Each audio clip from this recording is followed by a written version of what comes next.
Okay, so today we're tackling a question that I'm sure has crossed all of our minds at least once. Hmm. You know, when you see someone like Elon Musk uh, buying up a social media platform or launching rockets into space, Right? it makes you wonder, like, do these billionaires have, the power to basically do anything? Oh, yeah. And one of those anythings that popped up on Reddit recently Okay. is, could billionaires actually form their own private armies? Oh, wow. Like straight out of a movie. Real life Hank Scorpio situation? Exactly. Yeah. With their own personal SpaceX battalion or something. I love it. So we're going to deep dive into this Reddit thread and see what people are saying and maybe debunk some myths. Sounds like fun. So what's your take on this whole idea of billionaires and private armies? Well, the first thing that comes to mind is it's not as crazy as it sounds. I mean, when you start to look at some real world examples, it's like, wow, this isn't just some conspiracy theory. Like, We'll take Eric Prince, for example. oh yeah, the Blackwater guy. Exactly. He founded Blackwater, which Yeah. later became Academy. Now, for those who might not remember, Blackwater was a private military company, Right. but it wasn't just some small security outfit, right? Oh, no, not at all. Blackwater was a major player. They were essentially a private army for hire. And they were involved in some pretty heavy stuff. Oh, yeah. Big time Iraq, Afghanistan. They were deeply embedded in those conflicts. So they weren't just guarding buildings or something. No, they were doing everything, protecting VIPs, engaging in direct combat, the whole 9 yards. I remember reading about them having like a global presence. Oh, yeah. They had thousands of contractors all over the world, training facilities, aircraft, even a network of shell companies. Wow. It sounds like they were almost like a shadow military. In a way, But huh. if they were funded by the U.S. government, does it even count as a private army? That's where things get really interesting. Okay. I mean, they were operating under contract to the government. But they weren't subject to the same rules and regulations as the regular military. So they had more freedom? Yeah, more autonomy and plausible deniability. And that led to some problems, didn't it? Yes, there were several incidents involving Blackwater contractors.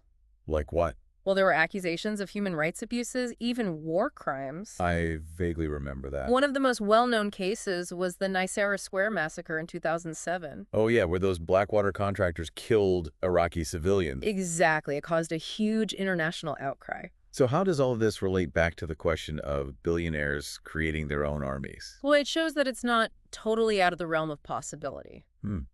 So you're saying that even though Blackwater was working for the government, Right? a billionaire could theoretically create a similar force on their own? Potentially, yeah. Yeah. Although replicating something on that scale would be incredibly expensive. Yeah, even for a billionaire. Exactly. Equipping and maintaining a modern army is astronomically expensive. But what about this idea of soft power that I keep seeing mentioned? Ugh, yes. Soft power. Like maybe billionaires don't need tanks and jets to exert their influence. Exactly. That's a key point that often gets overlooked. Okay. Instead of building a conventional army, billionaires can wield power through more subtle means. Like what? Think about it. Political donations, control over media outlets, funding think tanks, shaping public policy, even influencing elections. So they're basically renting existing power structures to advance their own agenda. Precisely. They're playing the long game, shaping the world according to their vision without ever having to fire a shot. That's Pretty powerful stuff. it is. It's kind of scary, actually. Yeah, it definitely raises some questions about the balance of power in the world. No kidding. Yeah. All right, well, we've covered a lot of ground here, but we're just getting started. Yeah, we've only scratched the surface. So stay tuned, because in the next part, we'll be exploring some even more mind-blowing scenarios. Can't wait. And trust me, you won't want to miss it. It's going to be good. And it's really interesting. It's like if a billionaire really wanted to exert like military-style influence, Right. they wouldn't necessarily have to, go the traditional route. Like they wouldn't need like a full-blown army. No, not necessarily. Like, why would you invest billions Right. in building and maintaining like a huge army when you could achieve your goals through more targeted means? Okay, I'm listening. So let's say a billionaire has a vested interest in a particular region, Okay. maybe because of valuable resources or some kind of geopolitical importance. Right. Instead of sending in a traditional army, Uh-huh. They could invest in a highly trained security force. Like mercenaries? Yeah, like private contractors, but like a really elite group. Okay. People with specialized skills, you know. Like ex-special forces or something? Exactly. Former Special Forces intelligence experts, cybersecurity specialists. Wow. People who can operate discreetly and get specific things done. But wouldn't that be risky, like relying on mercenaries? Oh, yeah, for sure. I mean, their loyalty is basically up for sale. You're right, but a billionaire could maybe create a more controlled structure, like a corporate entity, you know, with a clear chain of command. So less like a random group of mercenaries. Exactly. And this force wouldn't necessarily be fighting wars. What would they be doing then? Maybe more like intelligence gathering, securing key assets, or even conducting covert operations. This is sounding very hush-hush. It's all very strategic. Are you saying billionaires could have their own, like, private CIA? It's not impossible. I mean, companies are already investing heavily in data collection and analysis. Sure. It's not that big of a leap to imagine a billionaire using those capabilities for their own purposes. That's kind of unsettling. Yeah, it definitely raises questions about accountability. Like, who do these private intelligence agencies answer to? That's the big question, and it brings us back to the concept of the state's monopoly on violence. Okay, remind me what that is again. Basically, it means that the state claims the exclusive right to use force within its borders. It's like a fundamental principle of modern government. Right. And it's one of the biggest obstacles to a billionaire creating a true private army. So even if they had the money? Yeah, they'd still be up against the power of the state. Because governments don't like to share power. Exactly. They tend to react very strongly to any challenge to their authority. But what about countries with weaker governments?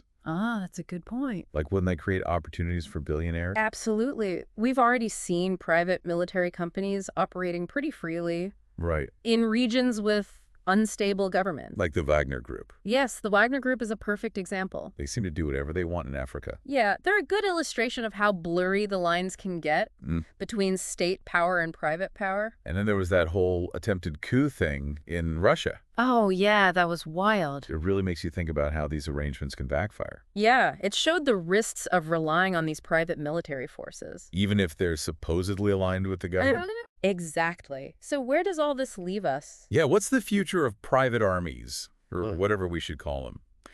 Well, I think we're moving towards a world where corporate power and military influence are becoming increasingly intertwined.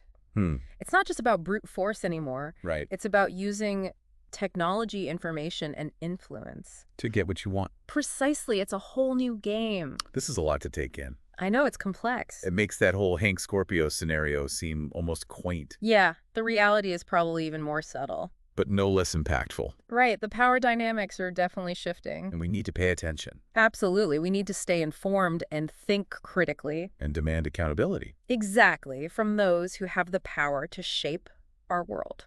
You know, it's funny you mentioned technology because it got me thinking. Okay. What about the tech angle? You know, right. Could a billionaire build a force using like cutting edge tech instead of just like tons of soldiers? That's a great point. You're right. Like drones and stuff? Exactly. In the 21st century, warfare is changing. Yeah. And technology is leading the way. So a billionaire wouldn't necessarily need like, you know, divisions of soldiers. Right. They could have divisions of drones. Exactly. Or teams of like elite hackers. Oh, wow. That's a scary thought. It is kind of terrifying, like cyber warfare, disrupting countries without even setting foot on the ground. Exactly. And that brings up a whole bunch of ethical and legal questions. Like, we haven't even begun to figure all that out. Right. Imagine a billionaire gets frustrated with a government and just launches a massive cyber attack. Wow. Who would be held accountable? Yeah, that's a good question. How would we even prove who did it? It's like something out of a movie. It is. But it could happen. And it's not just cyber warfare, right? No. What about AI and robotics? Absolutely. Even genetic engineering. All of that could be weaponized. By a billionaire with an agenda. Exactly. The potential for abuse is huge. It's a lot to think about. It is like, imagine a private company develops some super advanced AI. That could be used for surveillance or propaganda. Oh, wow. Even controlling weapons in war zones. It's scary how technology could blur those lines. It really is. So are there any safeguards in place to prevent this kind of thing? That's the tough part. International law and treaties are struggling to keep up with how fast technology is advancing. Yeah. We need to start thinking about these issues now, Right. before it's too late. This reminds me of something someone said in that Reddit thread. What's that? They compared billionaires to drug cartels. Oh, interesting. Like cartels have a lot of money and firepower, Right. and they often challenge governments. Yeah, I see the comparison. Could we see something similar with billionaires in tech? It's possible, but there are some key differences. Like what? Cartels operate outside the law. Okay. They use violence and intimidation. Or billionaires. Billionaires could operate within the system, Right. using their money and influence to shape things. So it's a different kind of power. Exactly. More subtle, but no less effective. So instead of like a big war, Yeah. we might see a slow erosion of democracy It's possible power could shift away from governments. and toward these powerful individuals. Exactly. And that's why things like transparency and accountability are so important, especially when it comes to new technologies. We need to make sure technology benefits everyone. Absolutely, not just a select few. This whole deep dive has been really eye-opening. Yeah, it's been fascinating. It's clear that this question of billionaires and armies, it's not just about tanks and troops anymore. It's about so much more. It's about the future of power in a world that's changing really fast. Exactly. We're in uncharted territory. And we need to be having these conversations. Now more than ever. Well, this has been incredibly thought-provoking. I agree. Thanks for joining us. Of course. And to everyone listening, be sure to check out our next deep dive. Yeah, we'll be tackling another fascinating topic. And as always, keep those questions coming. We love hearing from you. All right, that's it for today. See you next time. Bye, everyone.